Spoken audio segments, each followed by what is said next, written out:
Polycystic kidney disease అనేది వంశపారంపర్యంగా వచ్చే ఒక కిడ్నీకి సంబంధించిన వ్యాధి. దీంట్లో కిడ్నీలో నీటి బుడగలు లేదా సిస్ అనేటివి ఉంటాయి. ఇవి ద్రవంతో నిండి ఉంటాయి. ఈ కిడ్నీ సిస్ లేదా ఈ నీటి బుడగలు కిడ్నీ వ్యాప్తంగా ఉండటం వల్ల కిడ్నీ పనితనం తగ్గటము, హైపర్ టెన్షన్ రావటము, రికరెంట్గా యూరిన్ ఇన్ఫెక్షన్స్ అంటే తరచుగా యూరిన్ ఇన్ఫెక్షన్స్ రావటము, కిడ్నీలో స్టోన్స్ రావటం అనేది జరుగుతుంది. పాలిసిస్టిక్ కిడ్నీ డిసీజ్ ఉన్న పేషెంట్స్కి ఎలాంటి లక్షణాలు ఆర్ ఎలాంటి సిమ్టమ్స్ ఉంటాయి? పాలిసిస్టిక్ కిడ్నీ డిసీజ్ ఉన్న పేషెంట్స్కి నడుము నొప్పి రావటము, పొత్తి కడుపులో నొప్పి రావటము, యూరిన్లో బ్లడ్ రావటము, కిడ్నీలో స్టోన్స్ రావటం అనేది జరుగుతుంది. ఇంకొకటి తరచుగా అడిగే ప్రశ్న, ఫ్యామిలీ మెంబర్స్కి ఏమన్నా టెస్ట్ చేయించాలా అని. జనరల్గా ఈ డిసిజన్ డాక్టర్స్ పేషెంట్స్తో డిస్కస్ చేసిన తర్వాత తీసుకుంటారు. కానీ ఫ్యామిలీ మెంబర్స్కి జనరల్గా ఎలాంటి టెస్ట్లు అవసరం లేదు.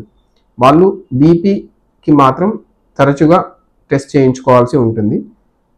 ఏమైనా లక్షణాలు ఉంటే మాత్రం ఖచ్చితంగా జెనెటిక్ టెస్టింగ్తో పాటుగా ఇమేజింగ్ చేయాల్సి ఉంటుంది.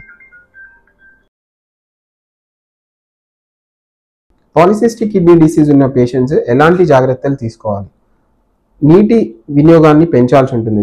రోజుకి 3 నుంచి 3.5 లీటర్ల వరకు నీటిని తాగాల్సి ఉంటుంది. సాల్ట్ వినియోగాన్ని తగ్గించాలి. బరువును నియంత్రణలో ఉంచుకోవాల్సి ఉంటుంది.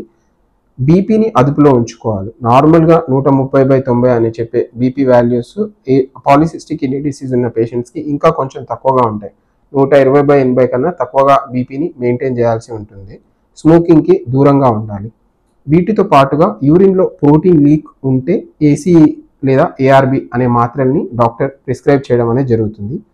వీటితో పాటుగా కిడ్నీ సిస్ట్ సైజు పెరగకుండా ఉండడం కోసము, పర్మనెంట్ కిడ్నీ ఫెయిల్యూర్ అవ్వకుండా ఉండడం కోసము కిడ్నీ సిస్ట్ వాల్యూమ్ చూసిన తర్వాత టోల్వాప్టన్ అనే మాత్రల్ని డాక్టర్స్ ప్రిస్క్రైబ్ చేయడం అనేది జరుగుతుంది. ఇంకొక ప్రశ్న తరచుగా అడిగేది ఏంటంటే, ఎవరికి జెనెటిక్ టెస్టింగ్ అవసరం పడుతుంది అని. జనరల్లీ అందరికీ జెనెటిక్ టెస్టింగ్ చేయము.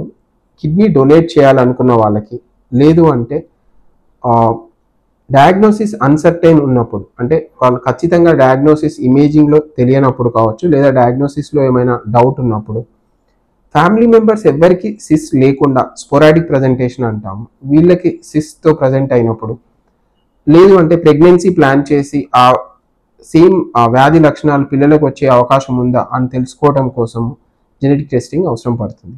Thank you.